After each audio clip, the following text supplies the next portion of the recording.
November 14th, 1942. 2,300 hours.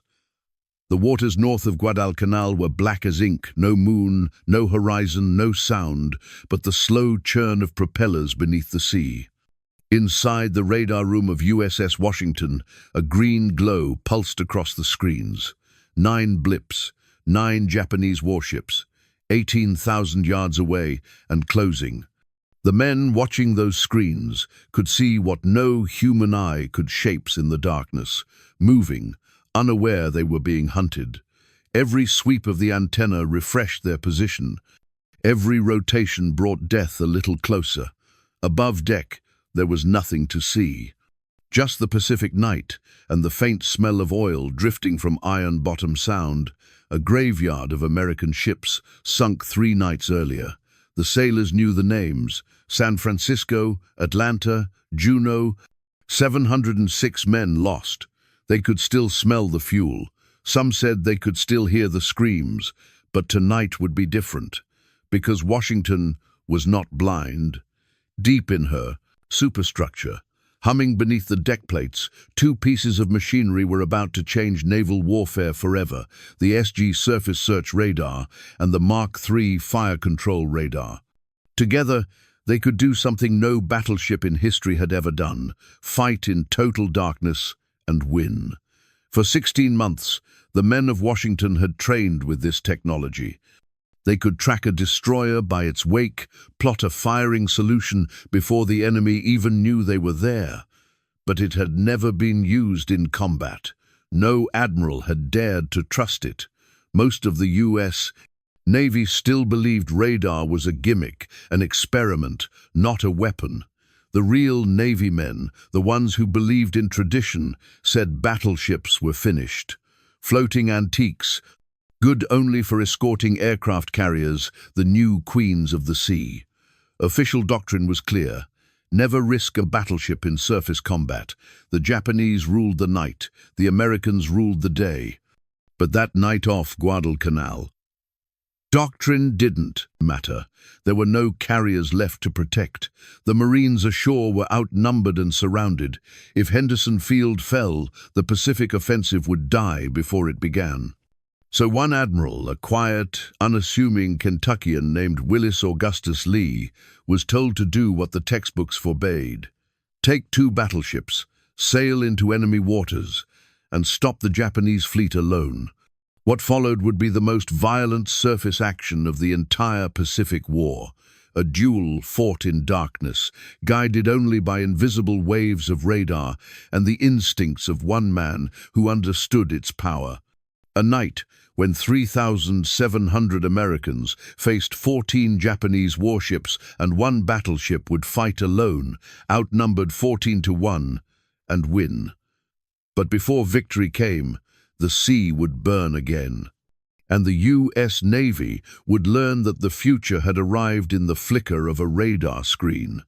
Before Washington ever fired a shot, the United States Navy had already lost faith in her kind. Since Pearl Harbor, admirals had whispered the Dushu, same phrase like gospel: the age of the battleship is over. Carriers now ruled the sea. Battleships were reduced to bodyguard screens of armor, meant to throw flak into the sky and die before a carrier did. It wasn't cowardice. It was doctrine written in classrooms, tested in war games, and followed like religion. And in November of 1942, that doctrine was about to get men killed. 3 nights before Washington entered Iron Bottom Sound, another American force had sailed those same waters.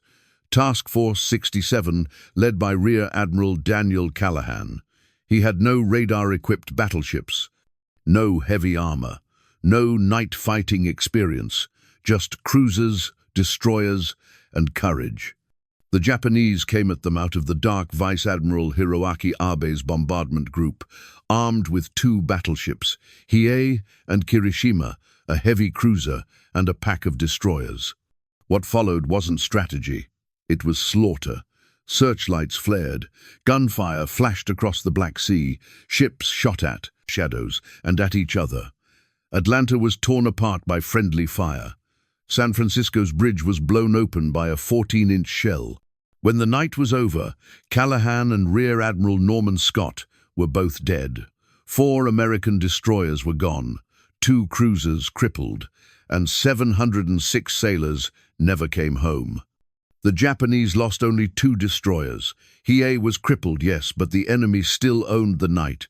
To the Marines on Guadalcanal, it felt like the end. Henderson Field, the one thing keeping them alive, was bombarded every night. Each shell that landed on that airfield meant another hole in the thin line between survival and surrender. At Pearl Harbor, Admiral Chester Nimitz read the after-action reports with grim disbelief. The situation was collapsing. Guadalcanal was supposed to be America's first offensive. Instead, it was turning into a funeral. And now, intelligence said the Japanese were coming again, a stronger force, led by Admiral Nobutake Kondo, with the battleship Kirishima and 4 heavy cruisers. Their mission was simple: flatten Henderson Field, land 11,000 fresh troops, wipe out the Marines. If they succeeded, the entire Pacific campaign would unravel. Every manual said battleships couldn't fight without carriers. But there was no time to wait. The carrier Enterprise was crippled, operating on a patched flight deck, her squadrons too depleted to help, so Nimitz did something no admiral at the War College would have dared. He threw out the doctrine. He ordered Admiral William Bull Halsey to release the battleships. No air cover, no escort carriers, no retreat. Washington and South Dakota would go in alone to fight the Japanese in their own element, in darkness, at knife range. It was a gamble no textbook could justify. But if they failed, Guadalcanal would fall. That night, the last word in naval warfare wouldn't come from an admiral's manual. It would come from the man who understood that radar could turn the night into daylight. A man who didn't look like a warrior at all. When sailors first met Rear Admiral Willis Augustus Lee, they often mistook him for the ship's chaplain. He was short, round-shouldered, always wearing glasses that slipped down his nose. His uniform never fit quite right. His Kentucky drawl was so soft you had to lean in to catch the words. He didn't look like a warrior, but the men who served under him soon learned looks could lie. Willis Lee was a marksman of almost supernatural precision. In 1920, he went to the Olympics in Antwerp and came back with 7 medals. 5 gold, 2 silver. He could fire 10 rounds through a single bullet hole at 1,000 yards. To him, shooting wasn't math. It was music. He felt the rhythm of distance and speed, the invisible dance between the bullet and the wind. Now, 2 decades later, Lee had traded rifles for 16-inch naval guns, and his orchestra was the USS Washington. When radar arrived in the fleet, most officers saw it as a gadget, something to help spot planes, maybe a parlor trick to track weather. Lee saw it for what it really was: the future. A way to see through darkness, through smoke, through chaos itself. He spent months tearing apart Washington's procedures, rebuilding them around radar. Where others relied on lookouts and shouted reports, Lee wired his radar operators directly to the gunnery officer. No middlemen, no confusion. Every bearing, every range, every target real-time. It was revolutionary, and to the traditionalists, it was heresy. Old-school admirals called him reckless. They said radar would fail when it mattered most, that no machine could replace the human eye. Lee didn't argue, he just drilled harder. Day after day, the men of Washington practiced what no one else dared: radar-directed gunnery, target tracking in total darkness, live fire exercises guided by blips instead of binoculars. Lee's crews could hit a destroyer-sized target. They couldn't even see. When the Navy brass complained about wasted ammunition, Lee paid out of his own pocket for more practice shells. He didn't care about doctrine. He cared about results. By November 1942, Washington's radar system had become an extension of Lee himself. He could read those glowing screens like a pianist reads notes. He understood what they meant before the operators spoke.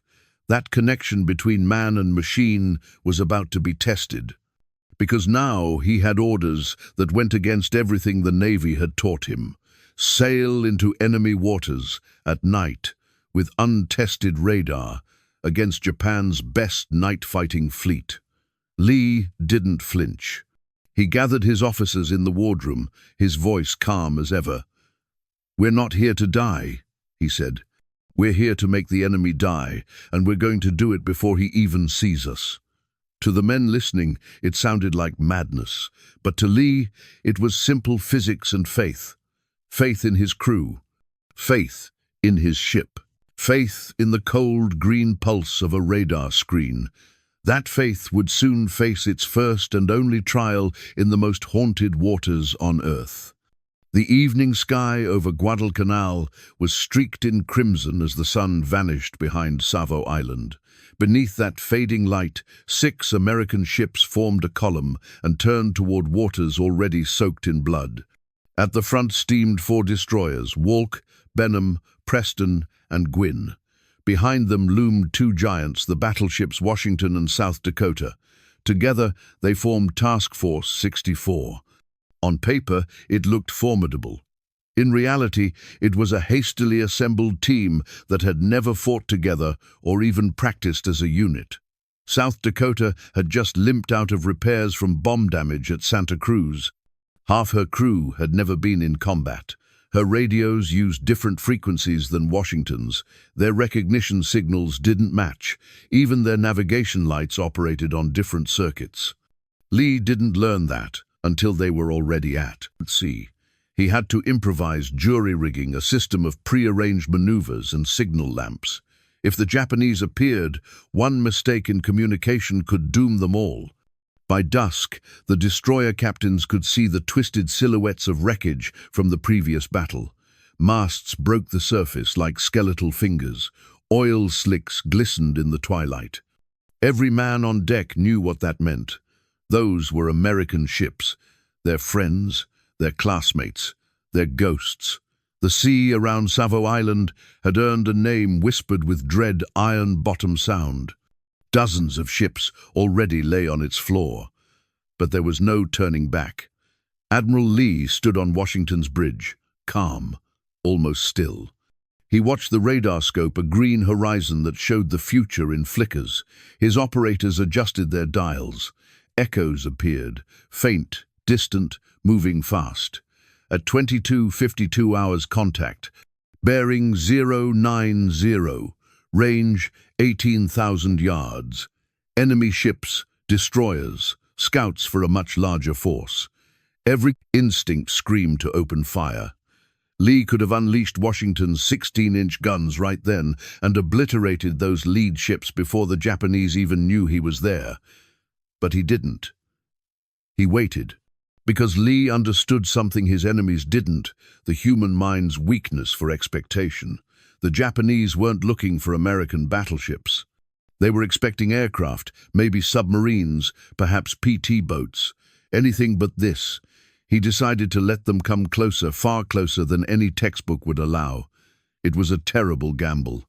The longer he waited, the greater the risk. If the Japanese lookouts spotted even one American mast, they would unleash their deadly Type 93 long-lance torpedoes, each capable of splitting a cruiser in half. Washington's radar operators whispered range updates: 16,000 yards, 14,000, 12,000. Men on the bridge could hear their own heartbeats. 10,000 yards. At this range, the Japanese should have seen them, but their lookouts were facing Guadalcanal, watching for air attacks from Henderson Field, not for an ambush from the rear. 8,000 yards. Lee gave the order, "Open fire." Washington's main guns roared, 9 16-inch rifles, each one hurling a 2,700-pound shell through the dark. The shockwave rippled across the sea. 23 seconds later, massive water columns erupted around the Japanese cruiser Sendai. They'd missed, but barely. The second salvo corrected. A Japanese destroyer, Ayanami, took a direct hit. One shell tore through her thin hull and detonated in her engine room. The explosion split her in two. All at once, the night lit up with fire. South Dakota joined in, her guns flashing white and orange against the Black Sea. The American destroyers surged forward, launching torpedoes. The Japanese responded instantly, flares, star shells, searchlights. Within seconds, the darkness vanished, replaced by a flickering inferno of light and thunder. Shells screamed across the water. Torpedoes sliced phosphorescent wakes toward unseen shapes. Every ship fired at something, sometimes friend, sometimes foe. It was Callahan's nightmare all over again, except this time the Americans had radar. And then disaster struck. At 23:37, a technician aboard South Dakota tried to fix a minor fault in the ship's electrical system. He threw the wrong switch. The main circuit breakers tripped. Every light went out. Every radar screen went black. Gun directors froze. Elevators jammed. In an instant, one of America's most powerful battleships was blind, deaf, and defenseless. Searchlights from Kirishima and her escort cruisers locked onto her silhouette. The Japanese opened fire. 14-inch shells tore into South Dakota's superstructure. 8-inch rounds from Otago and Takao shredded her decks. In less than 90 seconds, she was hit 27 times. Smoke, flame, screams, chaos. And through that chaos, Admiral Lee watched from Washington's bridge. His radar still worked. He could see what no one else could, a battlefield dissolving into fragments. And in that confusion, Lee saw an opening. From Washington's radar room came a calm voice that cut through the chaos. Multiple targets scattering, main enemy force turning southeast. Kirishima, range 8,400 yards. Admiral Lee looked at the glowing green blips and made his choice. Every principle of naval warfare said retreat. Every manual said, "You're outnumbered 14-1, get out." But Lee wasn't reading a manual. He was reading the sea. The Japanese were in total disarray, their formation shattered by their own aggression. They had fixated on South Dakota, the crippled battleship burning on the horizon. Not one of them had noticed Washington, hidden in the shadows behind the wrecks of the American destroyers. Lee saw an opportunity that might never come again. He turned to his gunnery officer. "Lock Kirishima. All batteries. Fire when ready." Washington accelerated 26 knots, plowing straight toward the enemy fleet. No lights, no radio, just radar, a ghost in the night. Then, 9 16-inch rifles thundered. Each gun spat a 2,700-pound shell, streaking unseen through the darkness at 2,300 feet per second. The first salvo straddled Kirishima. The second found her. The sea erupted. Shells punched through her armor, exploded deep inside her hull. One destroyed her forward turret, killing everyone inside. Another smashed her steering gear, locking her rudder hard to port. A third tore through her engine room. Inside Kirishima, it was chaos, men shouting, steam hissing, the deck tilting beneath their boots. Captain Iwabuchi Sanji, blood running down his face, refused to leave the bridge. He shouted orders, but the ship no longer obeyed. Washington's radar-guided guns were relentless. In 7 minutes, she fired 75 shells from her main battery and over 100 from her 5-inch secondaries. Every hit tore Kirishima apart. Her pagoda mast, that towering structure atop her bridge, collapsed in a tangle of fire and steel. Her decks were ablaze. Ammunition detonated below. A battleship that had once bombarded Pearl Harbor was now circling helplessly in her own flames. Admiral Kondo, watching his flagship burn, couldn't comprehend what was happening. To him, it felt impossible. No fleet could fire that accurately, that fast, in the dark. He thought he was facing multiple American battleships, but it was only one, Washington. Lee's voice was quiet but steady. "Shift fire to Otago and Takao." The guns roared again. Salvos crashed around the Japanese cruisers, geysers of seawater drenching their bridges. The enemy responded in panic, launching 16 long-lance torpedoes in a desperate spread. But radar was still Lee's invisible weapon. Washington's operators tracked the incoming wakes, plotting their paths in real time. Lee turned hard to starboard, ordering flank speed. The massive ship leaned into the turn, her hull shuddering, her bow cutting through black waves. Every torpedo missed, some by only yards. As Washington cleared the spread, her main battery reloaded and fired again. Each thunderous salvo echoed across Iron Bottom Sound, the last great duel of battleships on Earth. Within minutes, Admiral Kondo's fleet was broken. His cruisers turned north, his destroyers scattered in panic. The great Japanese night fighters, undefeated for 20 years, were running. At one, Kirishima was finished. Her list increased. Flooding spread from compartment to compartment. Captain Iwabuchi gave the order no Japanese captain ever wanted to give. Abandon ship. As the surviving crew gathered on the slanting deck, they sang the Japanese national anthem, a final salute to their emperor. Then they went over the side. At 3:20, Kirishima rolled over and disappeared beneath the waves northwest of Savo Island. The first battleship, sunk by another battleship in the Pacific War, destroyed by a single ship fighting alone.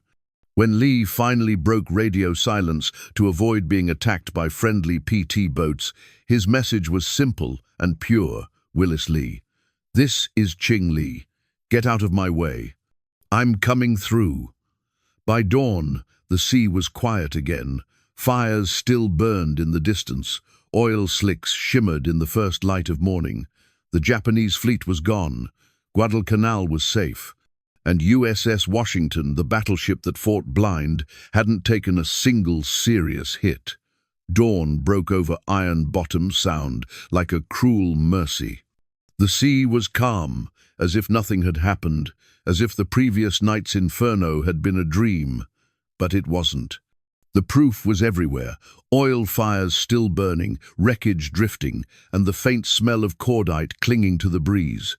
USS Washington rode quietly among the debris, her paint scorched by her own gun flashes, her crew exhausted but alive. Every man aboard knew they had seen something impossible. They had watched one ship fight an entire fleet and win. The results were staggering. The Japanese bombardment force was destroyed. Kirishima lay on the ocean floor. 7 Japanese transports were caught in the open at sunrise and annihilated by aircraft from Henderson Field. Of the 11,000 troops meant to reinforce Guadalcanal, barely 4,000 reached shore, most without their equipment. For the first time in the Pacific War, Japan's night-fighting legend was broken. And with it, the myth of invincibility. The cost had been brutal. 3 American destroyers were gone, Preston, Walker, and Benham. Gwynn was limping home, her decks blackened. South Dakota was a floating ruin. More than 400 Americans were dead.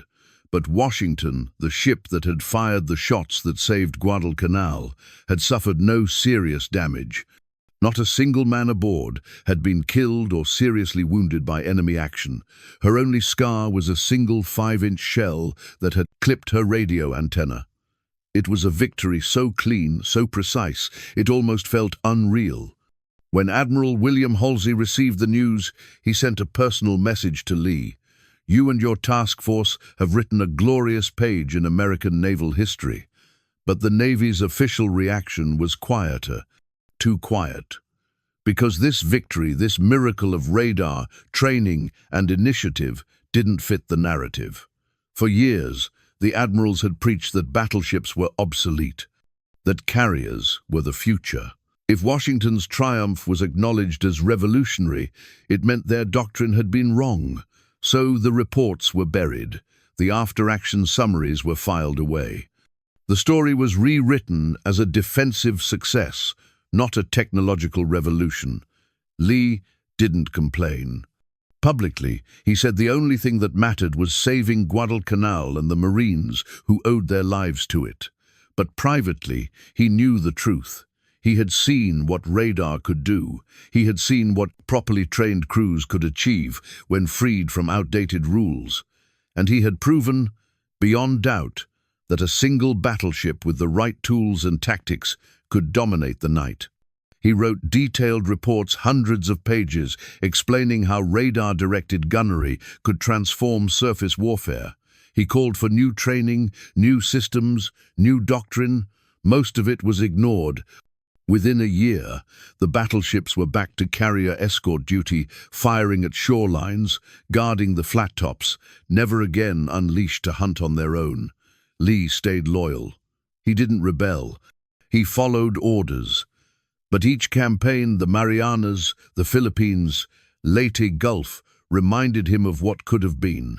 Time and again, chances arose where radar-equipped battleships could have ambushed Japanese surface forces. Time and again, doctrine stopped them. By the end of the war, Lee's ideas had proven prophetic but too late. He died on August 25, 1945, just 10 days after Japan's surrender. A heart attack aboard a small launch heading to his flagship, the Wyoming, 57 years old. The Navy mourned him, but his obituary in the New York Times gave only one sentence to the battle that had defined him. The ship that had saved Guadalcanal, Washington, returned home, served quietly for 2 more years, and was eventually scrapped, sold for $544,000, melted into steel and silence. No museum, no memorial, just razor blades and rebar. And yet, the legacy endured. Every radar-guided missile system on every modern U.S. warship from Aegis cruisers to Arleigh Burke destroyers carries the DNA of Lee's revolution. Sensor integration, fire control synchronization, seeing the enemy through darkness and striking before he ever knows you're there, all born from that November night. 82 years later, most people have never heard of USS Washington. They know Missouri, where the war ended. They know Arizona, where it began. But not the ship that proved the future in the middle of it. Her story isn't just about steel and radar. It's about a truth that every generation forgets, that innovation is always strangled first by tradition. And that real revolutions rarely come from admirals in offices. They come from quiet men who see farther than anyone else, men like Willis Lee. That night off Guadalcanal, one battleship, one crew, and one idea saved the Pacific. History tried to forget them, but the ocean remembers. When the last guns fell silent over the Pacific, the great carriers took their place in museums, enshrined as the heroes of the sea. The Enterprise, the Yorktown, the Intrepid, their names became legend. But the ship that fought alone, the one that changed everything, faded into the footnotes. USS Washington had no memorial, no deck preserved for visitors, no proud tour guides retelling her night of defiance. Her steel was cut apart, melted down, and folded into the bones of another America. Highways, bridges, factories. The ship that saved Guadalcanal now lives as invisible atoms in the civilization she helped protect. And yet, her story remains. If you listen, you can still hear the echo of her guns across Iron Bottom Sound, where her enemy sleeps beside her. The sea that swallowed both friend and foe is quiet now, but every sonar ping that maps its depths tells a silent truth. She was here, and she won. For all her power, Washington's true weapon wasn't her 16-inch guns, or her armor, or her engines. It was the mind of the man who commanded her. Rear Admiral Willis Augustus Lee, the unassuming Kentuckian with the slouched shoulders and the rifleman's patience, saw what others refused to see.